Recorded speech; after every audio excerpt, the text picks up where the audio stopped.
Welcome, curious minds, to the deep dive. Today, we are strapping on our armor and venturing deep into the psyche and history of perhaps the single most complex, arrogant, and terrifying figure in the Marvel Universe, the God King of Latveria, Dr. Victor Von Doom. And we have a stack of sources here that are truly comprehensive. This is just a quick plot summary. We're going to do a full analysis of Victor Von Doom covering, the foundations of his genius, his paradoxical reign, and of course, the huge news about his cinematic debut. Okay, let's just get right into that because the news driving all this is, well, it's a game changer. We're talking about the confirmation that Robert Downey Jr. is coming back. But in this completely unexpected, bold multiverse twist, he is confirmed to be stepping into the iconic metal mask of Victor Von Doom for Avengers Doomsday in 2026. And what's so fascinating about that is just the strategic implication of the casting. It immediately positions Doom not just as, some standard villain, that title is way too small for him, but as this deeply complex anti-hero. His unique blend of skills makes him arguably the most dangerous foe the Marvel Universe has ever actually faced. More than Thanos. I would say so, yeah. In many ways, he's far more formidable than Thanos or even the threats posed by Kang. He is, after all, an original masterpiece, created by Stan Lee and Jack Kirby way back in 1962. So our mission today is to give you the shortcut, all the context you need to understand why Doom is so often called the true king of villains. And critically, we need to understand how his story sets the stage for the biggest multiversal events coming our way, specifically Secret Wars. To really get the threat he poses, you have to look past the mask. And to understand the man, you have to start where he was forged, in tragedy, poverty, and this overwhelming sense of betrayal. Right. So let's start there, with the roots of his fury. Victor Von Doom isn't a character who, inherited a corporate empire. He was born into a life that makes his ambition for total control almost tragically understandable. We're setting the stage in Latveria, this small, fictional Eastern European nation. And specifically, a Romani encampment outside the capital city. Hassenstadt. Right, Hassenstadt. Yeah. And this birthplace is so crucial. Victor was born into a marginalized community, the Romani people, who were constantly oppressed by this tyrannical feudal ruler, a man called Baron Vladimir. So his early life was just defined by the chaos and injustice of a cruel, inefficient government. And that experience right there, that's the core of his later political philosophy, isn't it? Oh, absolutely. Yeah. It's the idea that democracy and chaos are basically the same thing. For him, only absolute, efficient order actually works. And his parents were not just ordinary people. I mean, their combined legacy is what gives Victor his unparalleled dual nature later on. You can see the seeds of the genius and the sorcerer right there in his family. Precisely. His parental legacy is the entire engine of his ambition. On one side, you have his mother, Cynthia Von Doom. The sources all describe her as a really powerful natural sorceress, deeply connected to ancient magic. But she wasn't seeking power for herself. No, she was trying to protect her people. Exactly. She was desperate to protect them from the Baron's cruelty. And that desperation, it led her to the darkest place you can imagine. It led her straight to a pact with the demon Mephisto. For anyone who might not be deep in the Marvel lore, Mephisto is basically the ruler of a hell dimension.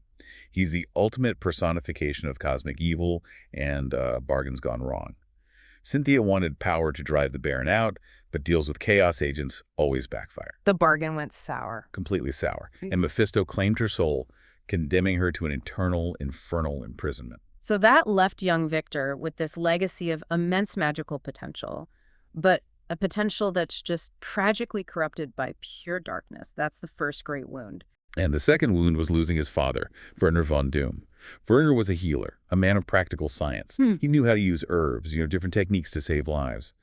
But when Victor was still young, they were forced to flee from the Baron's forces. The sources really paint a visceral, tragic picture of this flight. They do. They were chased relentlessly through a brutal winter. Werner, just completely dedicated to protecting his son, used all his skill and endurance, but in the end, he succumbed to the elements. He froze to death.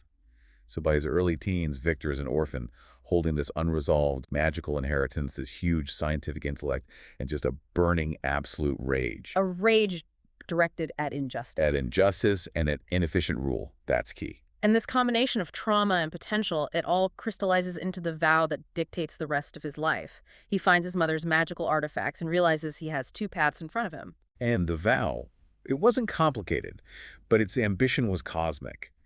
He would master both the physical realm through science and the metaphysical realm through sorcery. The goal was twofold: avenge his parents, especially rescuing his mother's soul, and ensure his people, and eventually the entire world, would never suffer under chaotic tyranny again. He doesn't just want power, he wants total, unchallengeable control. To enforce what he sees as perfect order. But before he could build an empire, he had to prove his own intellectual supremacy. And that's what takes him from Latveria to State University in New York, where he runs headfirst into the one thing he absolutely cannot stand. Someone who might be his intellectual peer? Reed Richards. Reed Richards. Victor's intellect was so off the charts that he earned a scholarship that brought him across the world. He was brilliant, but immediately insufferable. He meets Reed Richards and Ben Grimm, and right away, Victor just dismisses Richards as an annoyance. A brilliant mind, sure, but one that was, held back by this chaotic, democratic approach to science. And this clash of egos, it leads to the single most critical moment in his origin story, the explosion that defines the mask. Can you help us understand the psychological leap here? How did Victor blame Richards for a mistake that was so clearly his own? That's the heart of the Doom paradox. Victor built a machine, not just any machine, but one designed to breach the barriers between life and death. He wanted to contact his mother's spirit. So right there, it's a fusion of science and the supernatural. It is. He's using pure science to try and conquer the afterlife. And Reed Richards, who was already, let's say, more aware of the philosophical limits of science, he notices a tiny but critical miscalculation in the mystical mathematics Victor was applying. So Reed's warning wasn't just about a gear ratio or something simple, it was deeper. It was a warning about forcing these two domains together prematurely.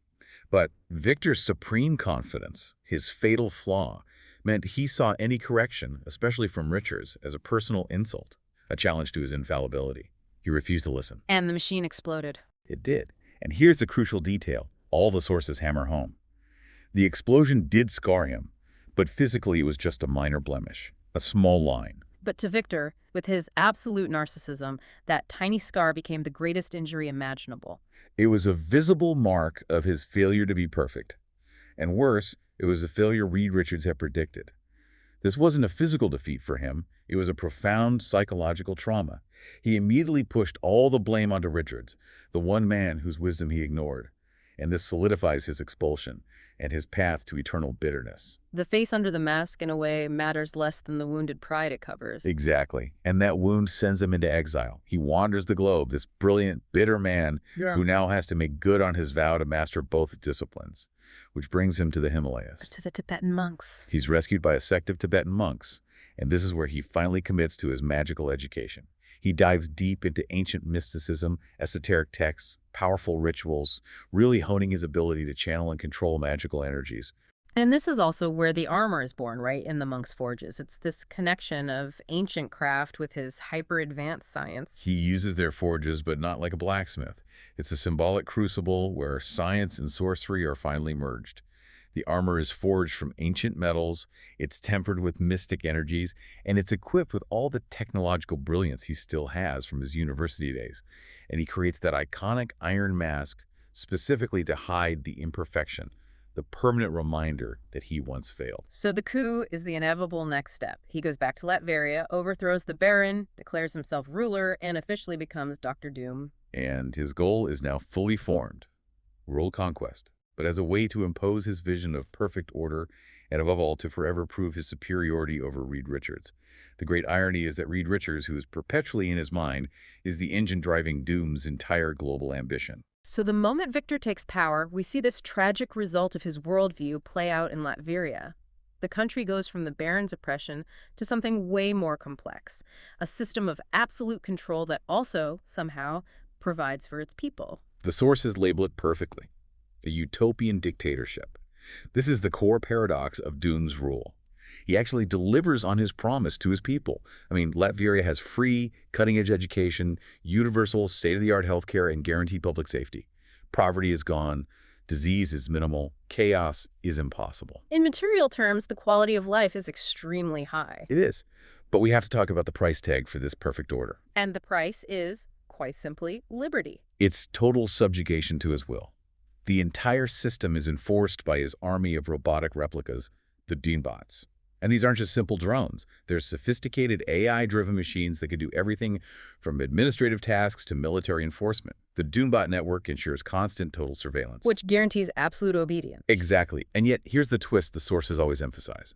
The citizens genuinely revere him. They see him as a savior. They do. They see him as a benevolent god king who lifted them out of Baron Vladimir's cruelty.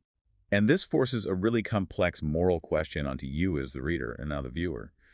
Can efficiency and order justify tyranny? Doom provides tangible good, but at the cost of freedom. That moral ambiguity is why he's such a compelling figure. And this structure immediately puts him up against the Fantastic Four in their 5th issue. But the feud was existential from the start, wasn't it? Oh, absolutely. It wasn't just some supervillain plot of the week. It was a calculated plan to humiliate and destroy Reed Richards. He kidnaps the team, forces them into these bizarre time travel schemes. The rivalry was deeply personal from day one. And he showed his ability to steal and weaponize cosmic power right away, famously against the Silver Surfer. What did that show about Doom's genius?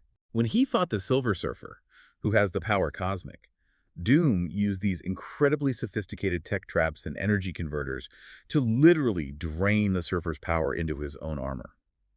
And this shows you his scientific priority. His genius isn't just an invention, it's an energy commandeering. He doesn't waste time trying to invent a cosmic energy source. He finds the most powerful one in the universe and builds a device to steal it. That shows incredible efficiency and confidence. Profound confidence. So let's move into the comic narratives that really define his character beyond just the rivalry. We have to start with Books of Doom. Books of Doom gives you that critical nuance. It recontextualizes his origin, showing that his megalomania is deeply tied to a genuine desire to protect his people. It forces you to acknowledge that Doom sees himself as a hero. A tragic one, maybe, but a hero driven by legitimate grievance. He's fighting for order, which in his mind is the same as justice. Next, the arc that proves he could win and chose not to, Emperor Doom. This is just pivotal for understanding what actually motivates him. It is the ultimate flex. In Emperor Doom, he manages to mind control the entire world. He doesn't use crude methods. He engineers tech to amplify the psychic abilities of the Purple Man, another case of him harnessing chaotic power with scientific precision. He imposes total global domination, a world where no one argues, no one resists, everyone just obeys his perfect command. He wins the world. So what happens to the man who finally gets everything he ever wanted? He becomes overwhelmingly bored. The analysis of this arc is brilliant. The lack of intellectual challenge, the absence of any worthy opposition, specifically the absence of Reed Richards as a free man capable of challenging him, it makes his victory meaningless. He needs a struggle. He needs the struggle. He needs the philosophical debate and the validation more than he needs the win. So he voluntarily releases the world from his control, which proves that for Victor Von Doom, an easy victory is worse than any defeat. But for all his self-serving tyranny, he does have moments of, undeniable personal heroism. The best example is triumph and torment. Oh, this arc is incredible. It shows the depth of his loyalty to his mother's memory and the mastery of his magical side.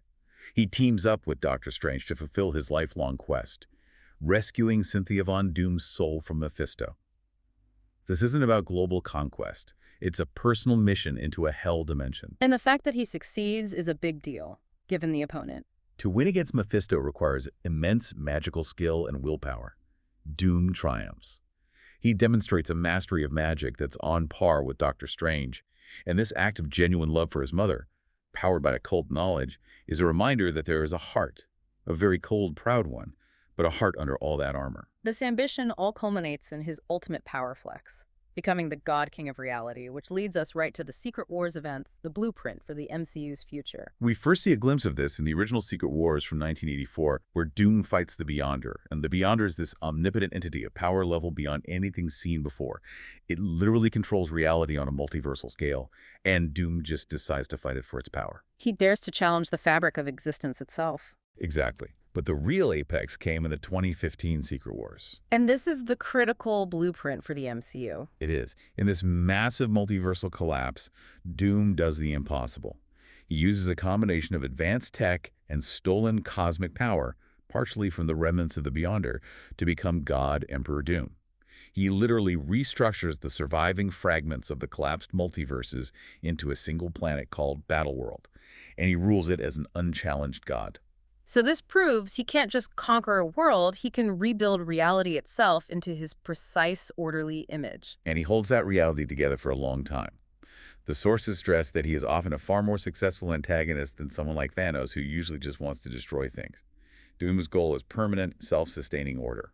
And we should touch on the sheer number of opponents he's faced. It's not just the Fantastic Four. No, he's a universal threat. He's fought the Avengers, Black Panther, Spider-Man, the X-Men. The list is endless. And like we said, he doesn't really lose. He postpones victory. Any retreat is usually strategic, designed to get a new tool or spell to ensure he wins next time. Let's also quickly revisit his time as the infamous Iron Man after Civil War II. That was a brief, fascinating period. After Tony Stark was perceived to be dead, Doom tried to reform. He took up the mantle of a hero to prove he could be better. He wanted the recognition and respect that had always eluded him. But his ego got in the way. His inherent tyrannical methods and his overwhelming ego were too strong. He was trying to enforce order as a hero, which meant bending the rules of justice to his own definition. His ego ultimately made sure his redemption was temporary. So we have a man who masters two opposing disciplines, who rules this complex, morally gray state, and who has literally remade reality. Let's break down how he actually achieves all this. This is the centerpiece of the deep dive. What makes Doom so different from a genius like Stark, or a sorcerer like Strange, or a fighter like Thor? It's the unique synergy of his dual mastery. He doesn't just have science and sorcery. He uses them as one integrated system. Okay, let's unpack that synergy. Let's start with the science, which I think people sometimes take for granted because the mask is so impressive. His mind is on the level of the greatest minds in the universe. Oh, absolutely. His scientific genius rivals and often surpasses Reed Richards and Tony Stark, especially in fields like temporal mechanics, robotics, applied physics. I mean, think about the Doom bots. These aren't just robots. They have highly sophisticated AI. They can think, strategize, and often convincingly mimic Doom himself, maintaining control across an entire nation. And his time machine, that's a huge scientific achievement that very few people in Marvel can replicate with his level of reliability. His time machine is the perfect example of his approach. Precision, total control, and ambition. He manipulates history directly. And his reality-warping tech isn't just magical illusion, it's physics bent to his will, using advanced machines to manipulate the fundamental constants of the universe. Okay, so let's pivot to the sorcery. How does his magical practice connect to that scientific mindset? His magical abilities are deep and inherent, passed down from his mother and then rigorously honed with the Tibetan masters. But Victor approaches magic like it's engineering. He uses mathematical precision to map magical dimensions. He sees ancient runes not just as language, but as incredibly complex pre-existing equations that, when you solve them correctly, give you predictable, absolute power. So how does that synergy actually manifest, like in combat or when he's building something? Give us an example of the blend. Okay, take his force fields. A conventional scientist might use pure energy physics. A sorcerer might use a mystical word. Doom does both. His force fields are powered by arcane, dimensional energy sources, but they're channeled and controlled through the hyper-advanced circuit boards built right into his armor. The mystical energy gives it potency, and the technology gives it precision. He's using mystical energy to power hyper-advanced armor systems. Exactly, so that clarifies the threat. If you block his spells, he can hit you with a time ray. If you disable his tech, he can conjure a binding spell. He has no single point of failure. None. He is a threat in the lab, on the battlefield, and on the ethereal plane. And all of this is housed within that iconic armor. Let's talk about the suit's capabilities. It's way more than just for show. The armor is an absolute fortress. It makes the human Victor able to stand against cosmic threats. It gives him vast super strength, so he can trade blows with characters like the Hulk or Thor. It fires incredibly powerful energy blasts that can disintegrate materials or stun heavy hitters. And the force fields and flight systems are all seamlessly integrated. It's built to take direct hits from cosmic beings. It's a self-repairing, self-sustaining technological marvel coated in mystic resilience. But beyond the gadgets and spells, you mentioned his most crucial and maybe most understated power, his willpower. His mental strength is legendary. The sources always emphasize his unique ability to resist mind control from the most potent psychics. We're talking about villains who can enslave entire nations, Professor X, the Purple Man, even some cosmic entities. And how does that psychological shield work? What's protecting him? It's his absolute unshakable certainty. His belief that Doom is supreme isn't just an ego trip, it's a fundamental internal truth for Victor. This absolute conviction acts like a psychic dampener. Any attempt to override his mind or introduce doubt is just instantly rejected because his ego cannot conceive of being wrong or subservient. It's his narcissism weaponized. This level of certainty drives all his defining rivalries. We know about Richards, but let's analyze that hatred again. It's deeper than just envy, isn't it? The Reed-Richards conflict is an existential crisis for Victor. He sees Richards as intellectually inferior because Reed chooses the messy chaos of freedom over the efficiency of order. And Richards is this constant reminder that there is another path, and he keeps succeeding on that path. Doom needs Richards to be relevant. If Richards vanished, Doom would lose his primary motivation. He doesn't just want to beat Richards. No, he wants Richards to admit that Doom was right all along. And his clashes with Tony Stark, with Iron Man, that seems less philosophical and more just about pride. That rivalry is a clash of genius billionaires, absolutely defined by pride and technological one-upmanship. They both rely on armor, wealth, and hyper-advanced tech. Doom sees Stark as frivolous, a playboy who wasted his genius on superficial things and maintaining a corrupt system. Their fights are about whose suit is smarter, whose AI is better, and whose political philosophy is superior. But the real measure of Doom's supremacy is his ability to challenge cosmic and magical figures, those who exist outside our plane. And his record is extraordinary. He has outsmarted Loki, the god of mischief and magic, because his combination of science and tactical foresight lets him get the upper hand. He has challenged Galactus, a literal force of nature that eats planets. And perhaps most tellingly, the sources confirm he has actual victories over Thanos in certain timelines, often by technologically exploiting the Infinity Stones. When you can stand against a cosmic entity, outsmart a god, and beat the Mad Titan, you're really in a unique tier of threat. And all of this incredible power, intellect, and sorcery is rooted in his core philosophical belief. Doom is supreme. His goal isn't malice, it's the establishment of universal peace through unchallengeable perfect order. He believes the universe is too chaotic and humanity too flawed to govern itself. Only his iron rule can deliver true, lasting peace. Wait a second, if his whole philosophy is based on perfect order and efficiency, how does making deals with chaos agents like Mephisto or harnessing the unstable power of the Beyonder fit into that? Isn't that a fundamental contradiction? That is a brilliant point, and it cuts right to the paradox of his character. Doom sees these chaotic forces, Mephisto, the Beyonder, Purple Man, as tools to achieve his orderly vision. He believes his scientific precision and supreme willpower are enough to contain or redirect chaos, to turn fire into perfectly controlled steam. So he wants to master chaos, not give in to it. He wants to master it. The tragedy is that every time he relies on it, like with Mephisto claiming his mother's soul, he proves his methods are flawed. But his ego prevents him from ever accepting that. Which makes him even more dangerous. He's willing to risk universal destabilization because he trusts himself to contain it? Absolutely. Exactly. And that is the Victor Von Doom that the MCU is now preparing to introduce to its central story. Let's transition to that now, to the huge shift happening in the cinematic universe. The anticipation has been building for years, but the reveal at SDCC 2024 really confirmed the direction of the multiverse saga. It was the news that just reset the entire playing field. Robert Downey Jr., RDJ, confirmed as Dr. Doom. The sources all call this a bold multiverse twist. He's not coming back as Tony Stark, he is Victor Von Doom. And that strategic casting instantly gives the character this anchor of genius, ego, and tech prowess that the audience already connects with. And his placement is key.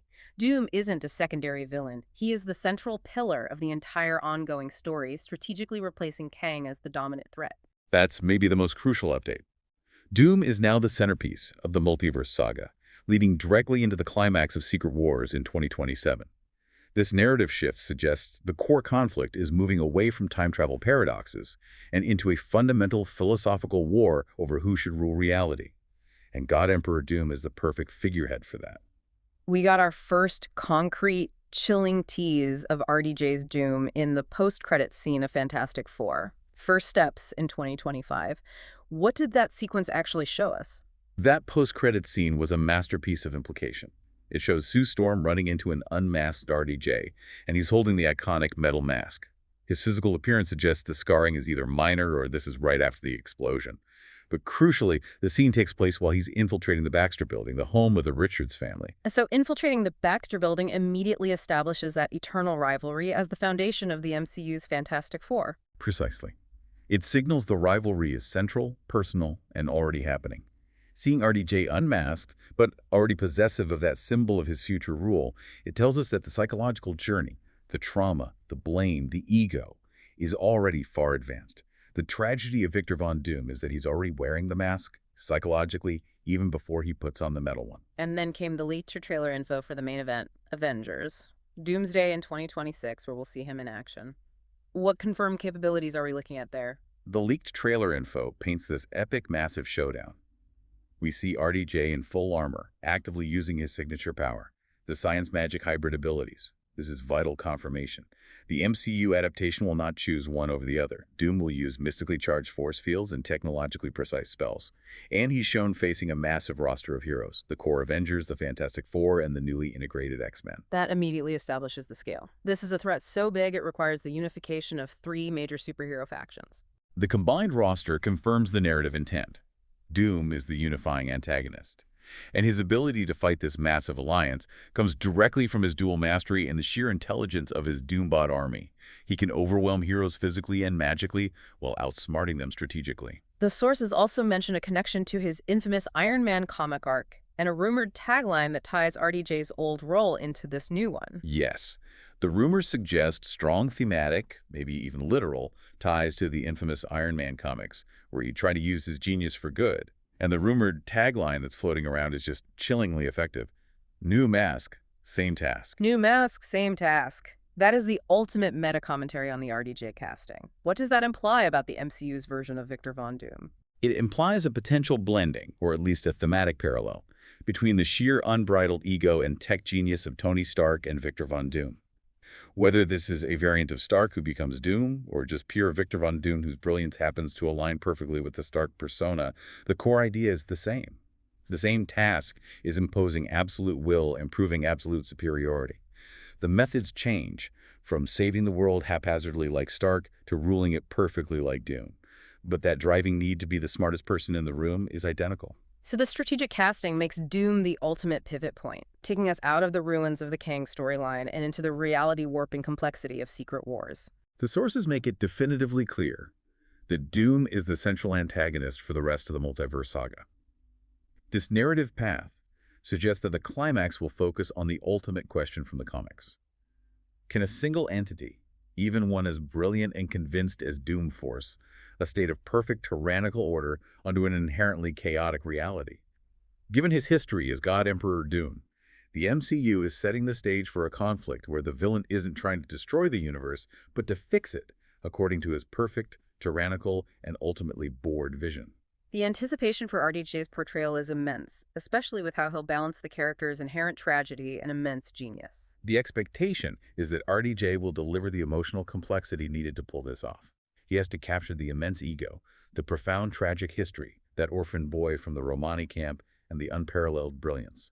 If he successfully integrates the technological mastery of a Stark-level genius with the deep emotional trauma of Victor Von Doom, this character could easily eclipse every villain Marvel has presented so far. He'll be the embodiment of the idea that genius without humility is the most destructive force in the cosmos. And that's exactly what it sounds like we're heading towards. A conflict not against external evil or simple malice, but against a belief system. An absolute, arrogant conviction in one man's superiority and his unwavering commitment to his idea of forced order. And that kind of self-righteous conviction is far more challenging to defeat than simple villainy. Doom sees himself as the necessary savior, the benevolent tyrant. You can't punch an idea to death, and Doom is, above all else, an idea. This has been a really extensive look at the man, the monarch, and the machine that is Victor Von Doom. Let's maybe summarize the key takeaways that every well-informed viewer should carry forward as we head towards Doomsday and Secret Wars. Okay. We've tracked Doom's journey from a Romani outcast, fueled by the double tragedy of his parents' deaths, to the scarred scientist who refused to admit fault. And this led him to become a utopian dictator who provides for his people but at the cost of absolute freedom. We've established that his power comes from a unique, integrated dual mastery. Cutting-edge science and ancient sorcery. This gives him a strategic advantage over technological, magical, and cosmic foes alike. And this is what allows him to not just fight, but to literally remake reality. And finally, we've confirmed his central role in the upcoming MCU pivot, with Robert Downey Jr. bringing Victor Von Doom's ego, brilliance, and tragic past to the forefront, making him the crucial figure leading into the reality-shaping conflict of Secret Wars. So what does this all mean for you, the listener? We've covered his history of achieving ultimate victory, mind-controlling the world in Emperor Doom, and then letting it go because the conquest was too easy.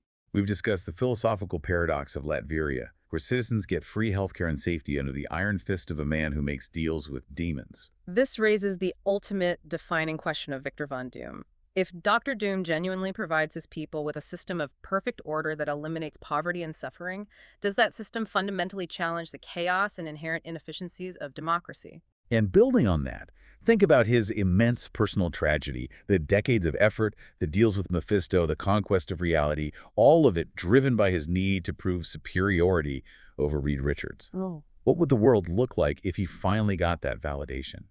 If Richards stood before Doom and finally said, "Victor, you were right." What would he do next? Given the overwhelming boredom he felt after achieving total global domination in Emperor Doom, achieving that true, absolute philosophical victory might just leave Victor Von Doom with nothing left to strive for. His biggest fear may not be losing to Richards, but having no reason left to chase him. That is the question Victor Von Doom constantly poses to the universe, and soon he will pose it to the audience. And that is the final provocative thought to sit with as we anticipate his cinematic arrival.